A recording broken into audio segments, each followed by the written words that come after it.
시청자 여러분 그동안에 편하셨습니까? 드디어 이제 우리가 기다리던 19장에 들어갑니다. 성도들의 찬양입니다. 참 이 땅에 사는 성도들의 참 유일한 소망이 있다면 참 우리 주님이 오시는 것입니다. 그래야만 우리가 정말 이제는 눈물도 없고 고통도 없는 그러한 삶을 살기 때문입니다. 이 세상에서는 이 성도들이 핍박을 당합니다. 바로 원수 마귀가 잠깐 동안 통치하는 이곳이기 때문에 정사와 권세와 어둠의 주관자들이 계속해서 하나님의 자녀들을 괴롭히는 이러한 이 땅이기 때문에 우리 주님이 오시지 않으면 한시도 우리는 평강을 누릴 수가 없습니다. 그러나 우리 내적인 평강을 누리죠. 그러나 실질적으로 환경까지도 하늘과 땅이 이제는 정말 성도들만이 의만이 교하는 이런 때를 우리가 바라보게 되어 있죠. 저는 사람을 만날 때마다 그렇습니다. 딱 한 가지를 하나님께 구하라고 하나님이 말씀하신다면은 무엇을 말하겠느냐? 저는 주님이 오시는 것입니다. 바로 사도 바울이 그랬죠. 주님이 임하시는 것을 간절히 고대하는 자에게 의의 면류관을 준다고 그러십니다. 결국 주님의 뜻대로 사는 사람들은 주님이 오시는 것만을 기대하고 살게 되는 것입니다. 거듭난 성도들은 이미 하나님의 나라를 봤기 때문에, 영적으로 봤기 때문에 이 땅에는 정함이 없는 것입니다.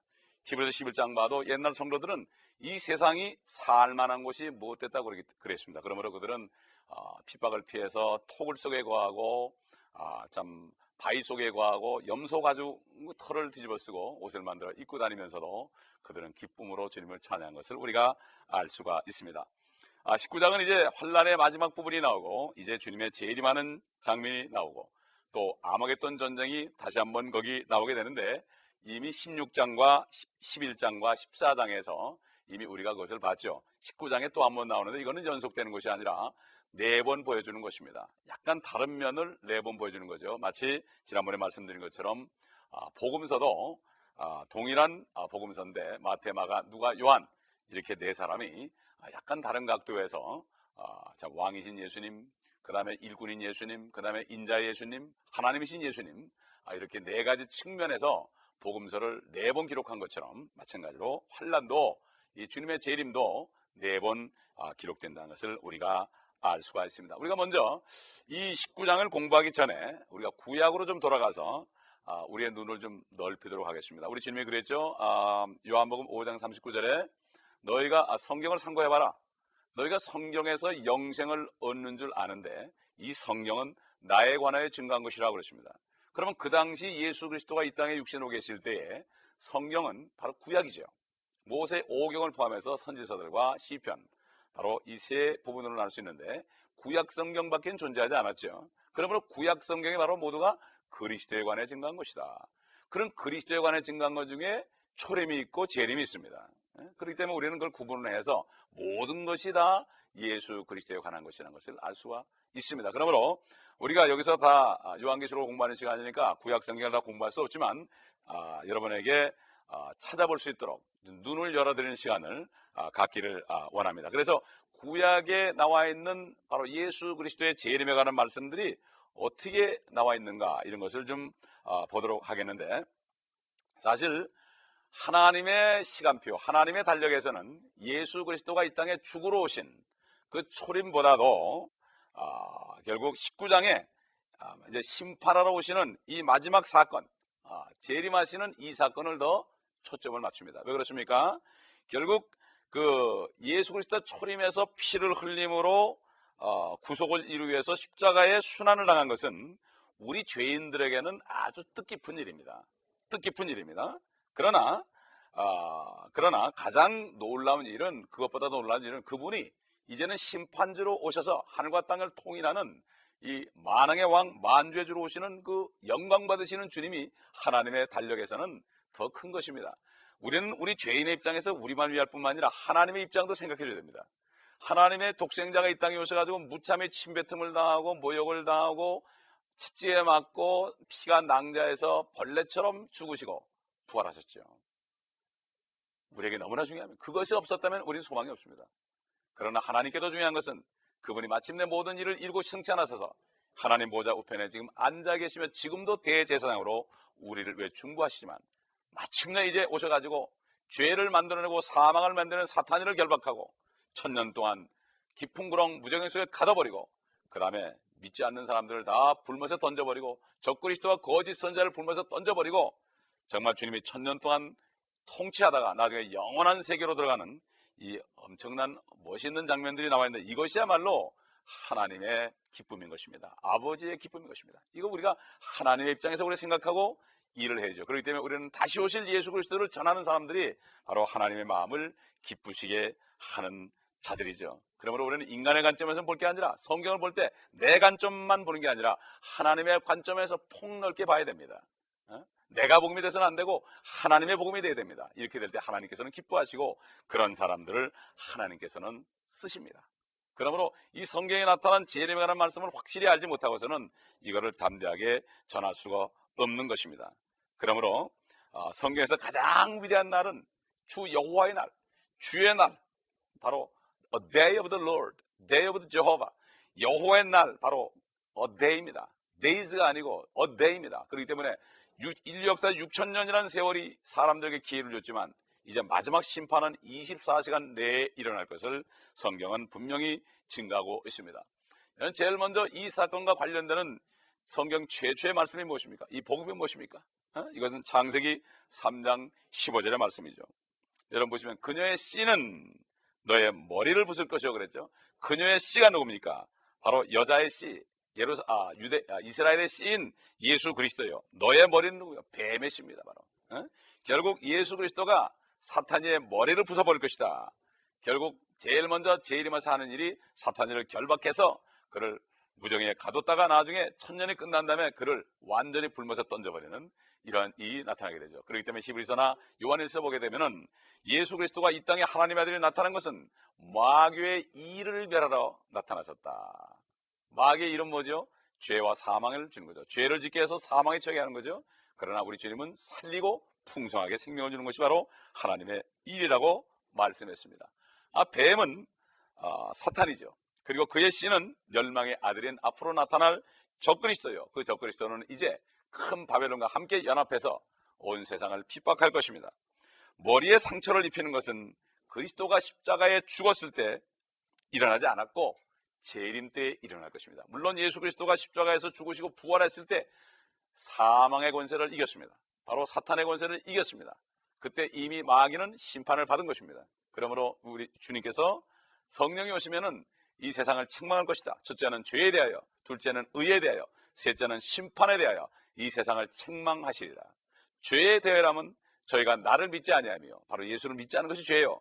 의에 대하여라면 내가 아버지께로 가니 저희가 다시 나를 보지 못하며, 그저 예수 그리스도를 통하지 않고서는 의로워질 수 없기 때문에 하늘의 아버지를 볼 수 없다는 얘기고, 심판에 대하여라면 세상 임금 통치자 마귀가 이미 심판을 받았다는 것입니다. 그러므로 이 땅에 있는 마귀는 이미 심판을 받았지만 집행이 되는 것은 심판 주신 주 예수 그리스도가 이 땅에 백마를 타고 내려오실 때 그때 그 머리를 부숴버려 가지고 상하게 해서 완전히 그를 멸망시킬 것입니다. 그렇기 때문에 로마서 16장에 보게 되면은 결국 사도 바울이 속히 이제 예수 그리스도가 오셔가지고 사단의 머리를 부숴버릴 것이다, 상하게 할 것이다, 이렇게 훗날에 일어날 일을 얘기한 것입니다. 그러므로 주님이 오셔야만, 이 지상에 오셔야만 이러한 일이 일어날 것입니다.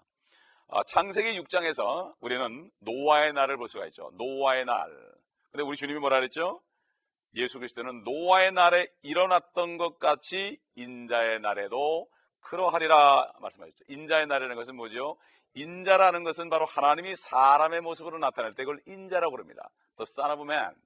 이 The Son이라는 것이 대문자죠. 그러나 에스겔서에 보면 에스겔에게 인자야 인자야 이렇게 할 때는 The Son of Man은 소문자 Son of Man입니다. 그러므로 대문자 Son of Man은 하나님이 사람의 모습으로 나타나는 거죠. 초림했을 때도 사람의 모습으로 나타났고 재림할 때도 올라가신 그대로 오신다고 그랬으니까 사람의 모습으로 나타나신다. 그러나 더 영광스러운 모습이겠죠. 그래서 인자의 날이다. 이건 바로 예수 그리스도가 지상 재림하는 것을 얘기하는 것입니다. 누가복음 17장 26절에 자세하게 나와 있는 것을 볼 수가 있죠.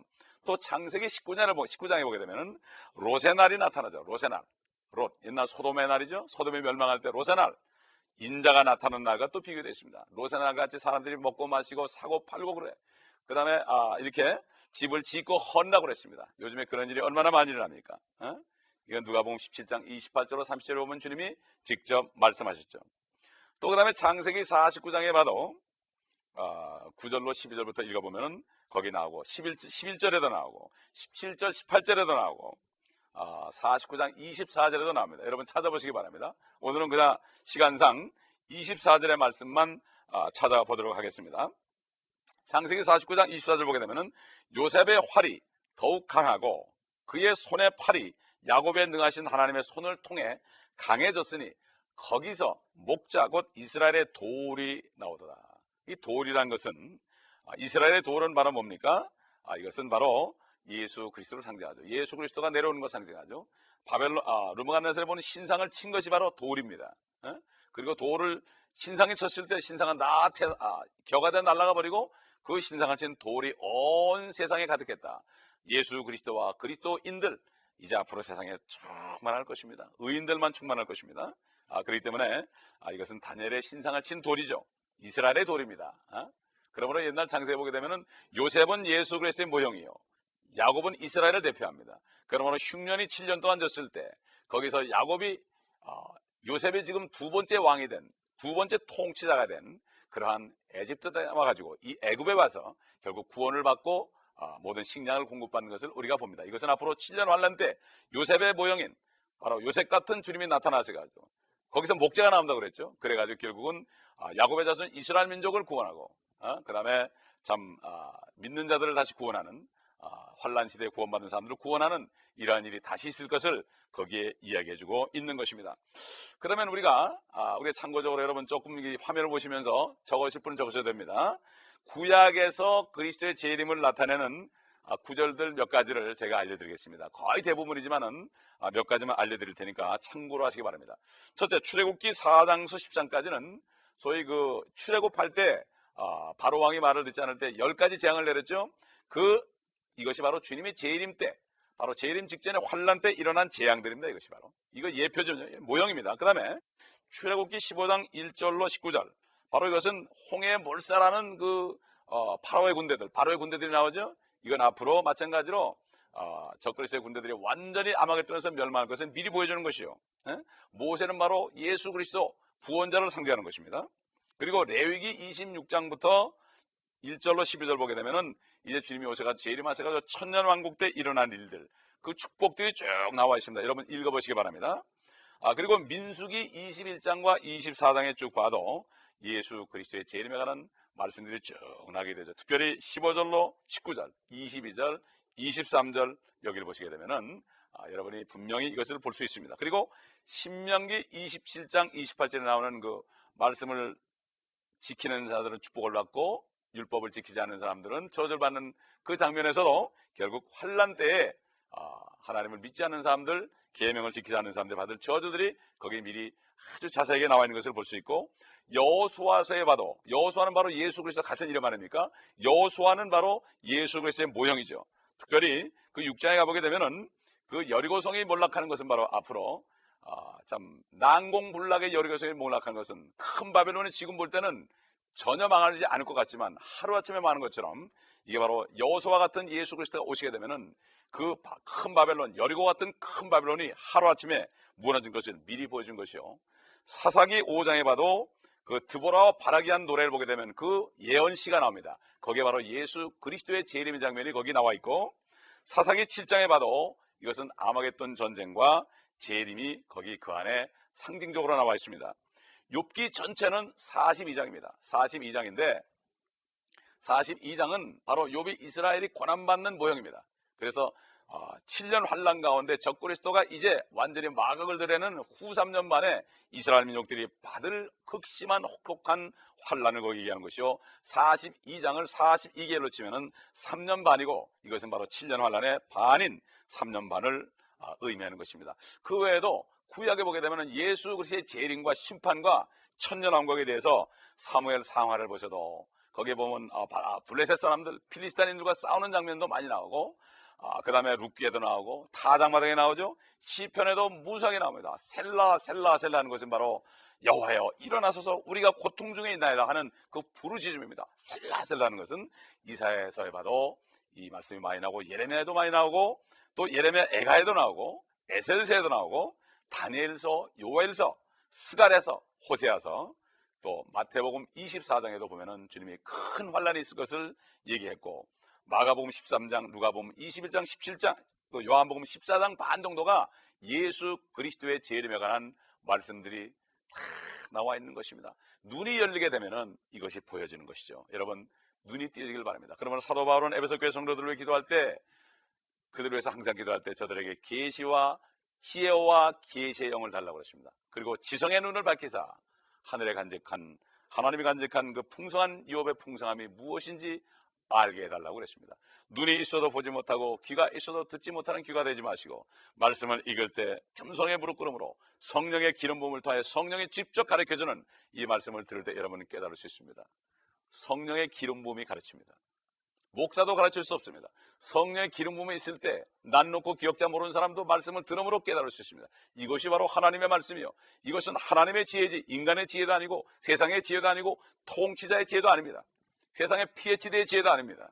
이거는 겸손하게 마음을 다 비고 겸손하게 나는 아무것도 모른다고 주님 앞에 나오는 사람에게만 가르쳐주는 영적인 말씀입니다. 내가 너에게 이른 모든 말이 영이요 생명이라고 주님은 말씀한 것을 우리가 기억해야 될 것입니다. 우리가 쉽게 말해서 그리스도의 재림을 뺀다면 다시 우리가 예수 믿고 거듭나는 거, 구원받는 거, 속죄받는 거, 기도하는 거, 또 교회에 관한 거, 침례나 세례 받는 거, 이런 것은 다 기초입니다.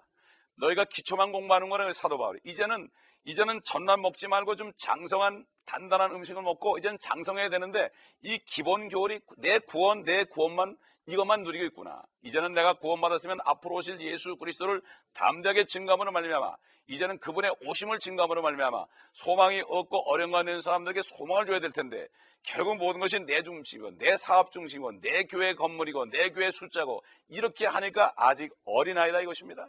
그는 직분이 목사든지 초신자든지 상관이 없습니다. 그러나 어린아이일지라도 이 예수 그리스도의 재림의 이 복음을 알고 이것을 전하는 사람은 유아일지라도 그는 장성한 그리스도인인 것입니다. 주님 보시기에. 여러분은 어떻습니까? 이제 자다가 깰 때가 되었습니다. 죽은 자들부터 일어날 때가 되었습니다. 이제 일어나야 됩니다. 그렇지 않으면 주님을 영광스럽게 만나지 못할 것입니다. 우리가 첫 번째로 배워야 할 것은 예수 그리스도의 재림과 그분이 오셔서 1000년 동안 통치한 것을 알아야 됩니다. 그래야만 이 땅에 70년 80년 고생한 것이 아무것도 아니죠. 예수님이 그랬죠. 나와 복음을 해서 이 세상에 집이나 형제나 자매나 아들이나 딸이나 그 다음에 형제나 자매나 전토를 벌인 자는 현세에서 100배를 받고 핍박을 겸하여 받을 것이지만 오는 세상에서, 내세죠? 내세가 뭡니까? 오는 세상에서 the world to come, 오는 세상이 있습니다. 우리가 하늘에 올라가서 영원히 살기 전에 이 땅에서 내가 고생한 만큼, 디모데후서 2장 12절에 그와 함께 참으면 다스린다고 그랬죠. 그리스도와 함께 다스리고 그리스도와 함께 공동 상속자가 된다는 것입니다. 이것을 모르고서는 우리가 이 땅에서 이 세상의 것을 우리가 정말 뒤로 하고 하늘의 것을 바라는 그러한 진정한 그리스도의 믿음이 있을 수 없죠. 땅에 속한 믿음이요, 무속적인 믿음이요, 이 썩어질 물질 때문에 울고 웃는 여기에서 벗어날지 모르는 어린애 같은 신앙에 머무를 수밖에 없는 것입니다. 그럼 우리가 19장 우리가 몇 절을 오늘 공부하고 끝나도록 하죠. 19장 1절을 보겠습니다. 이 일들 후에 내가 들으니 하늘에서 많은 사람의 큰 음성이 있어 말하기를 할렐루야, 구원과 영광과 존귀와 권세가 주 우리 하나님께 있도다. 이는 그분의 심판이 참되고 의롭기 때문이며 또 그분께서 그녀의 음행으로 땅을 타락케 한 그 큰 창녀를 심판하셔서 그의 종들의 피를 그녀의 손에서 갚아주셨기 때문이라고 하더라. 얼마나 멋진 말입니까? 이것은 분명히 이루어질 겁니다. 하나님의 빛이 있으라고 그럴 때 빛이 있었습니다. 하나님의 말씀은 분명히 이루어집니다. 우리 인간의 눈에는 이게 잘 보이지 않지만, 하나님이 예비한 것은 눈에 보이지 않고 귀에 들리지 않고 마음속에도 생각할 수 없지만 성령을 통하여 하나님의 깊은 곳이라도 통달한다고 그랬습니다.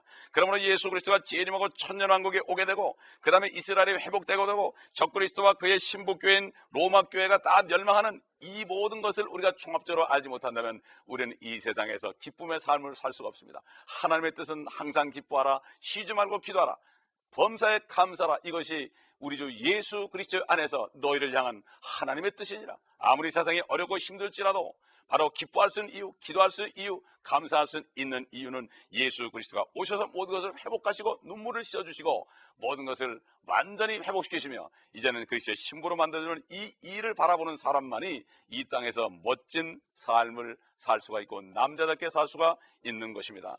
그러므로 이게 할렐루야 하는 이 히브리어 두 낱말이 복합된 것은 너희는 주를 찬양하라 할렐루야, 주님을 찬양하라, 이런 뜻 아니겠습니까? 이것은 바로 하늘의 언어가 히브리어임을 우리가 가르칠 수 있고, 사도행전 26장 14절에도 주님께서 사도바 사울을 부를 때 사울아 사울아 이렇게 부를 때 뭐라 했습니까? 히브리 말로 바울에게 말씀했다고 그랬습니다. 네가 가시채로 네가 차는 것이 너에게 고통스럽다.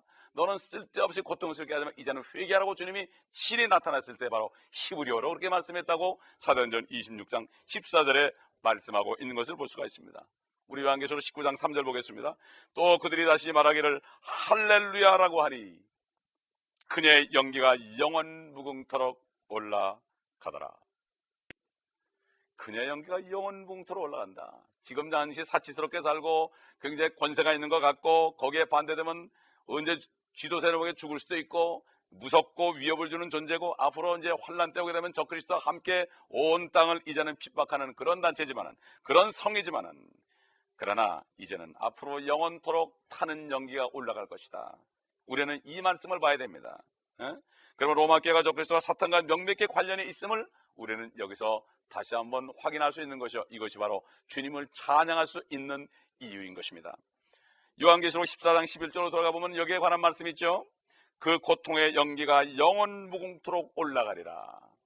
그 짐승과 그의 형사에게 경배하고 그의 이름의 표를 받는 자는 누구든지 밤낮 쉼을 얻지 못하리라. 그럴 때 우리 여러분 보시게 되면은 이 짐승의 표를 받는 사람은 같이 멸망하는 거죠. 여러분 지금 성령으로 거듭나지 않았으면은, 거듭나야만 하나님의 나라를 볼 수 있다고 했습니다. 거듭나야만, 성령으로 거듭나야만 하나님의 나라에 들어갈 수 있다고 했습니다. 우리 하나님이신 예수 그리스도의 말씀입니다. 거듭나게 되면 하나님의 나라를 볼 수 있습니다. 하나님의 나라를 보면 이 땅의 것은 정말 배설물 같습니다. 배설물이라는 게 영어로 덩입니다. 우리말로 똥입니다. 그렇게 냄새나는 거라 이거죠. 하나님의 나라를 보기 전에는 이 땅의 것이 아름다워 보입니다. 미국이 천국 같습니다. 그러나 하나님의 나라가 임하게 되면 미국이 지옥이 됩니다. 저도 미국 올 때는 미국이 천국인 줄 알았습니다. 그러나 여기 와서 거듭나고 보니까 여기가 지옥이었습니다. 이것은 거듭난 자만이 알 수 있습니다. 거듭나지 않고서는 아무리 애써도 안 됩니다. 거듭나지 않은 사람은 성령이 없기 때문에 하나님의 자녀가 되지 않았기 때문에 주님이 오실 때 올라가지 못합니다. 그러므로 환란에 들어가야 됩니다. 환란에 들어가더라도 절대로 인을 받으면 안 됩니다. 인을 받으면 완전히 저주 속에 들어갑니다. 인을 받지 않든가, 인을 받지 않으려면 죽든가, 그때 유대인들과 연합해가지고 페트라로 도망가서 살든가, 둘 중에 하나 돼야 됩니다. 이것은 심각한 얘기입니다. 지금은 이 말씀이 여러분 귀에 들어오지 않을지라도 앞으로 이 말씀을 기억하시고 절대로 명심하시기 바랍니다.